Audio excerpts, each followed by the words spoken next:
이 시간 말씀은 베드로전서 2장 1절서부터 9절입니다.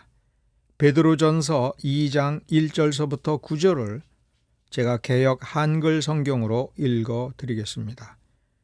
그러므로 모든 악독과 모든 괴휼과 외식과 시기와 모든 비방하는 말을 버리고 갓난 아이들 같이 순전하고 신령한 젖을 사모하라. 이는 이로 말미암아 너희로 구원에 이르도록 자라게 하려 함이라.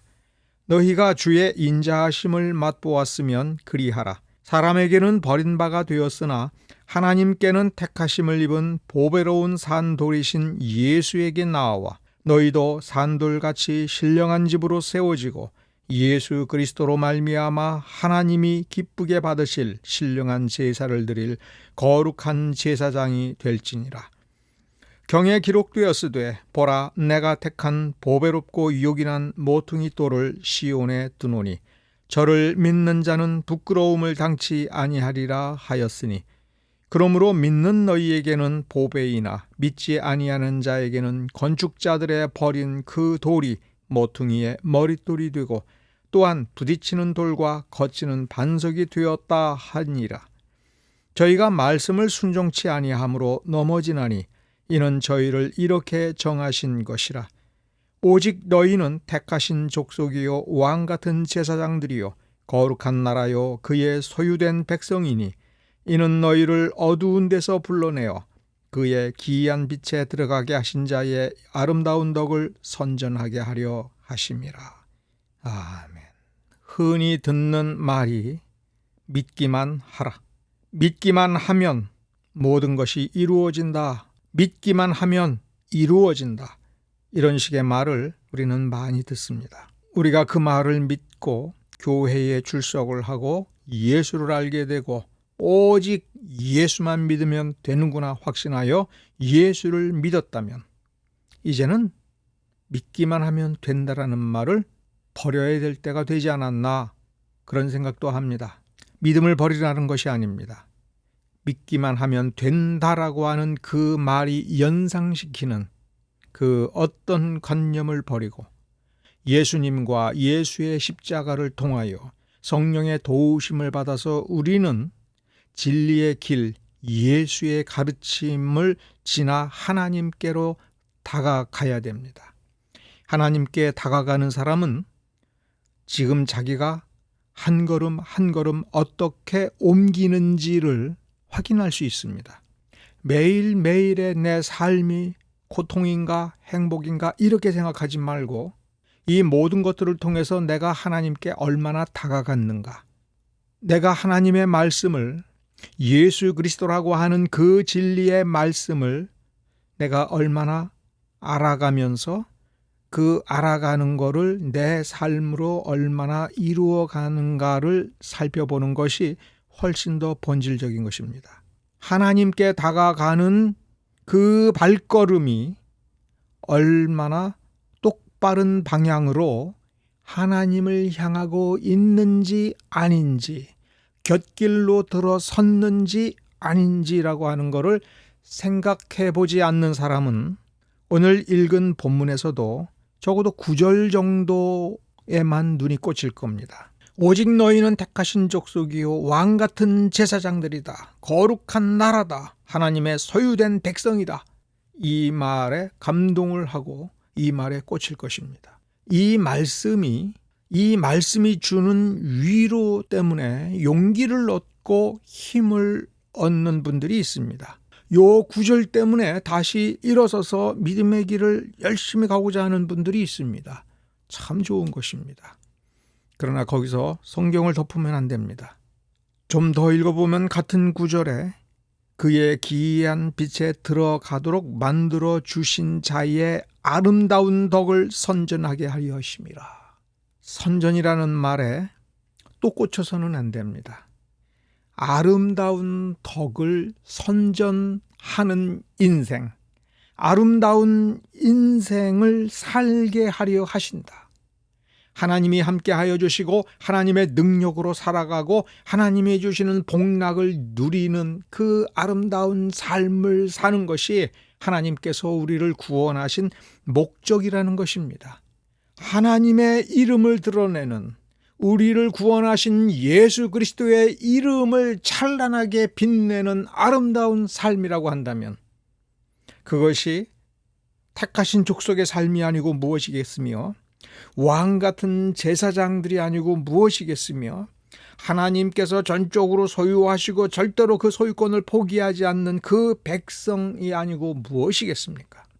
위로를 얻을 때, 이 9절 앞부분을 읽으면서 위로를 얻을 때 사실 그 위로의 본질에 대해서 한번 생각해 보십시오.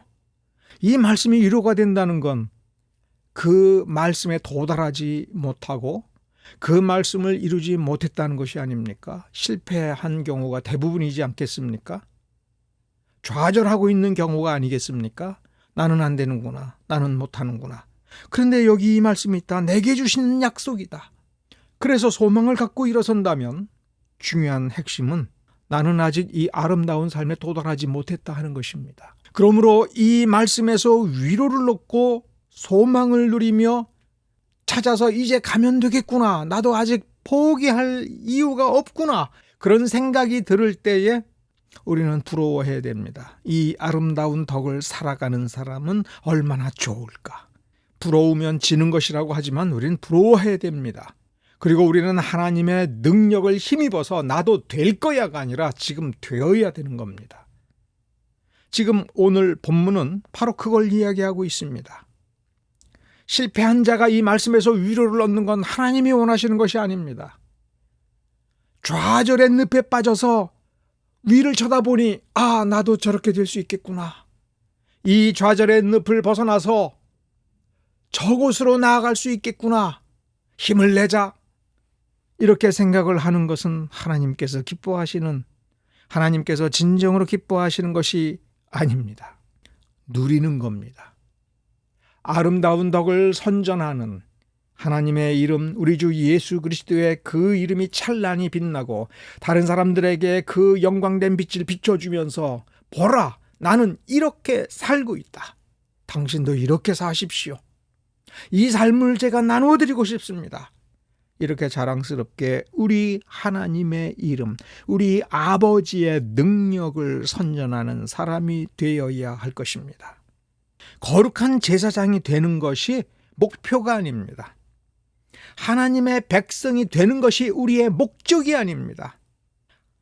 긍휼을 얻는 것이 우리의 목표가 되어서는 안 됩니다. 왜냐하면 우리는 이미 그것을 누리는 사람이고 또 누리고 있어야 되고, 우리를 제사장으로 만들어 주시고 우리에게 긍휼을 베풀어 주는 것은 전적으로 하나님의 은혜의 사역입니다. 하나님께서 주권적으로 행하시는 것입니다.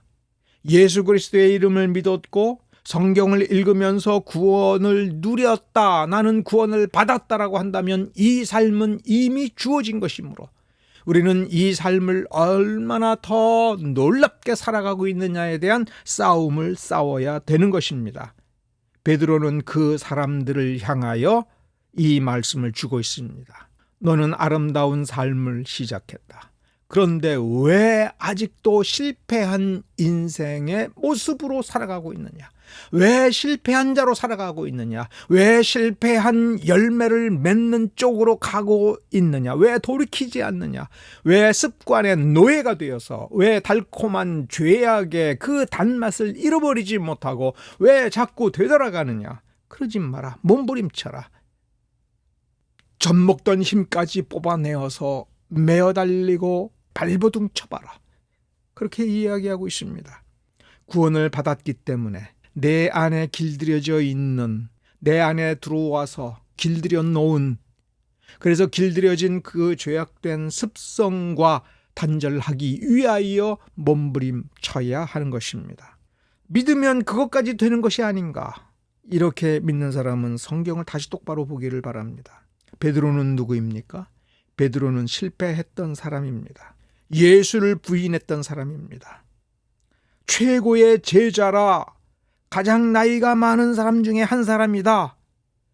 목숨을 걸고 주님을 지키겠다라고 칼을 붙잡고 다짐을 했던 사람이 두려움에 떨면서 예수의 이름을 욕되게 했습니다. 그 베드로는 인간이 왜 실패하는지를 아는 사람입니다. 그리고 어떻게 그 실패를 극복할 수 있는지를 경험한 사람입니다. 사람은 욕망에 굴복할 수밖에 없고 자기 안에 깊게 뿌리를 내리고 있는 두려움에 떨며 뒷걸음질 칠 수밖에 없는 인간이라고 하는 것을 알고 있습니다. 본성은 어쩔 수가 없는 것입니다. 본성에 진짜 본성처럼 깃들여져 있는 그 본성은 사람의 힘으로 어떻게 할 수가 없는 것입니다. 오늘 본문 1절과 2절을 보면 1절에 버리고라고 쓰고 있습니다. 그런데 버린다고 버려지는 것입니까? 속에서부터 본성처럼 나오는 것이 내가 버린다라고 결단 내린다고 버리겠습니까? 일단 내 입에서 나오는 거는 내가 입을 막을 수가 있겠죠. 버리려고 몸부림칠 수 있겠죠. 그런데 이 몸부림, 이 버림이 성공하려면 하나님의 말씀, 그 신령한 젖이 있습니다. 순전하고 신령한 젖을 사모하는 발버둥을 칠 때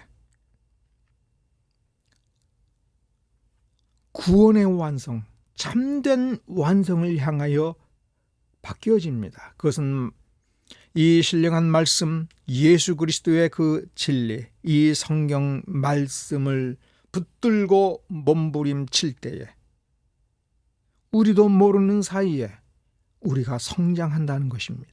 구원 가운데에 예수 그리스도의 장성한 분량에 이르도록 성장한다는 것입니다. 이렇게 성장할 때에 우리가 버려야 될 것이 버려지는 것입니다. 몸부림을 쳐라. 그래서 그렇게 말을 한 것입니다. 몸부림을 쳐라. 아름다운 인생은 공짜가 아닌 것입니다. 갓난 아기들이 아무것도 하지 못하고 포대기에 쌓여서 모친의 품에 안기어서 꼼짝도 하지 못하지만 그러나 그 속에서 배고파서 앙앙대고 울부짖고 몸부림을 치는 그거밖에 할 수 없다 할지라도 그것을 격렬하게 최선을 다해서 몸부림을 치기만 하면 된다. 그럴 때 너희가 성숙한 인격이 된다라고 1절, 2절에서 우리에게 암시해 주고 있습니다. 주의 인자하심을 맛보았으면 그리하라. 주의 인자하심이라고 하는 것만 생각해 보고 속단을 하게 되면 이렇게 됩니다. 주님께서 인자하시게도 우리에게 구원을 거저 주셨으니 우리가 달라고 하면 이 성숙도 우리에게 거저 주실 것이다라고 속단하기가 쉽습니다.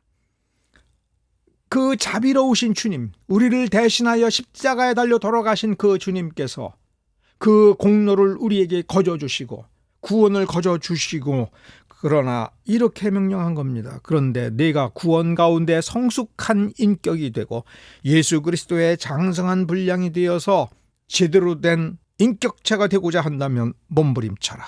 몸부림을 칠 때에 모든 악독과 모든 괴율과 외식과 시기와 모든 비방하는 말 이런 것들이 내 입 밖에서 나오지 않도록 내 입 밖으로 나오지 않도록 내 마음에 자리 잡지 않도록 어떻게든 그것을 끊어버리기 위해서 끊어버리겠다는 생각을 가지고 그것을 버려야겠다라고 생각을 가지고 어떻게 해서든 자기를 혹독하게 다루면서 그러나 하나님의 말씀에서부터 그 모든 능력이 온다는 것을 오직 말씀으로부터만 나오는 그 능력이 내게 필요하다고 생각하여 이 말씀을 붙들고 몸부림을 치고 이 말씀을 쥐어짜서 마치 젖 한 방울이라도 더 받아들이고 내 속으로 흘려보내지 아니하면 나는 죽겠구나 생각하여 목에서 피가 나오도록 울부짖는 몸부림치는 그런 아이처럼 해야 너희는 이 죄악된 행실로부터 해방된다 하는 것입니다.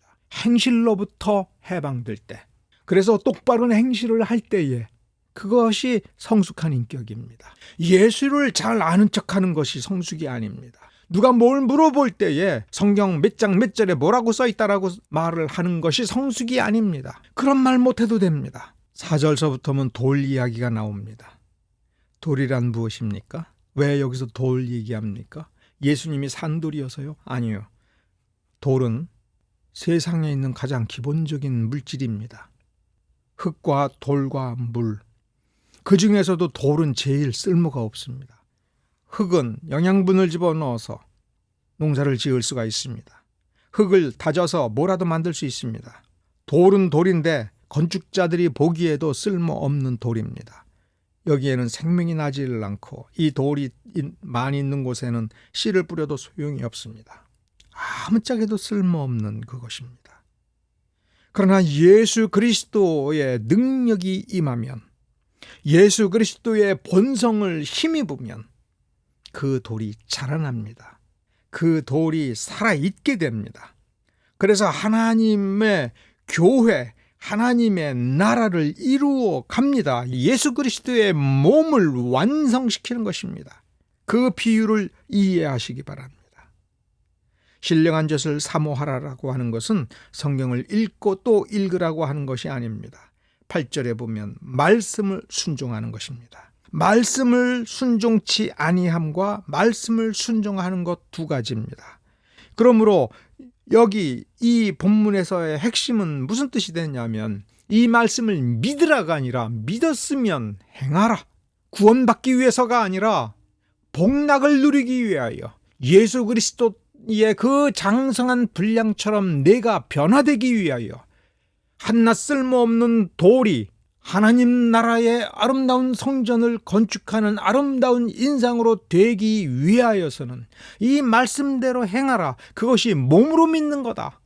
마음으로 믿어 구원에 이르렀다면 이제 몸으로 믿어 그 구원을 완성하여라. 그 구원을 경험해봐라. 예수 그리스도의 그 변하게 하는 그 능력, 하나님의 전능하신 능력으로 너의 본성을 변화시켜주고 삶을 변화시켜주는 그 능력이 있다라고 믿지 말고 그 능력을 경험하여 내가 체험하고 내가 누려라. 그것이 복 중에 복이다.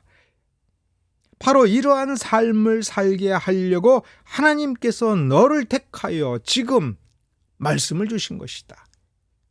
여러분 한번 생각해 보십시오. 우리 하나님이 전지전능하신 분입니다. 그분이 어떤 좋은 것을 행할 때 막을 수 있는 세력은 세상 어디에도 존재하지 않습니다. 그렇다면 세상에 있는 죄 중에 있는 우리를 딱 찍어서 뽑아서 하나님 나라로 옮겨놓는 것을 하나님께서 못하시겠습니까? 하실 수 있습니다.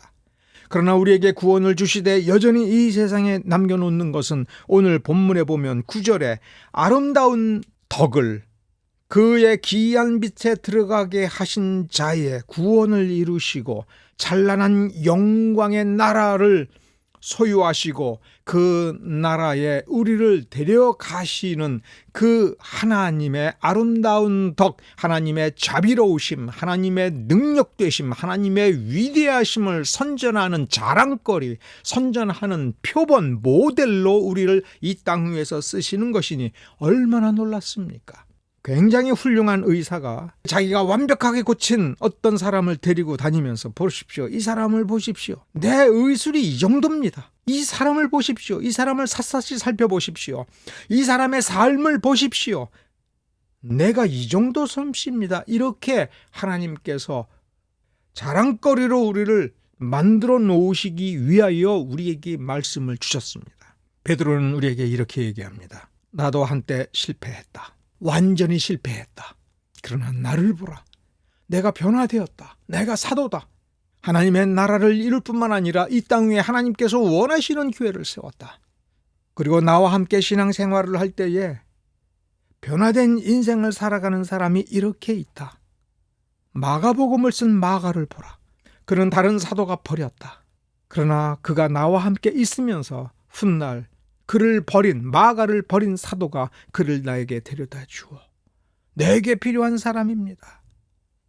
이렇게 말할 정도로 그의 인생이 바뀌었고, 그는 마가복음을 써서 후대에게 복음서 한 권을 남겨놓는 사도와 같은 사람이 되었다. 이것이 하나님의 능력이다. 이 능력을 소유하라. 이 능력을 경험하라. 이 능력을 힘입어서 아름다운 인생을 살아라. 예수 믿고 구원받았는가? 그러나 남은 인생, 실패한 인생을 살며 하나님 앞에 가서 할 말이 없어서 입을 다물고 어떤 부끄러움도 감수해야겠다라고 하는 자세로 천국 문 앞에 설 것인가? 오늘 하나님께서 주신 새 생명의 삶을 통해서 그 새 생명의 삶을 온전히 이루어서 하나님께서 기뻐하시는 아름다운 인생을 살아서 그 인생의 끝에 서서 하나님 앞에서 많은 증인들 앞에서 증거할 것이 많은 사람이 될 것이냐. 베드로는 우리에게 이런 도전을 줍니다. 세상이 아무리 어려워도, 세상이 아무리 시커매도 우리의 삶은 아름다워야 됩니다. 아름다운 인생을 살도록 합시다. 말씀이 그것을 가능케 합니다. 말씀이 우리 안에 들어와서 이렇게 우리를 쓸모없는 돌에서 거룩한 산돌이 되고 자라나서 예수 그리스도의 몸된 교회, 보편적 교회, 완전한 교회를 이루는 데에 그 지체로 사용하시게 되는 것. 그 인생을 여러분 사시기 바랍니다. 기도하겠습니다.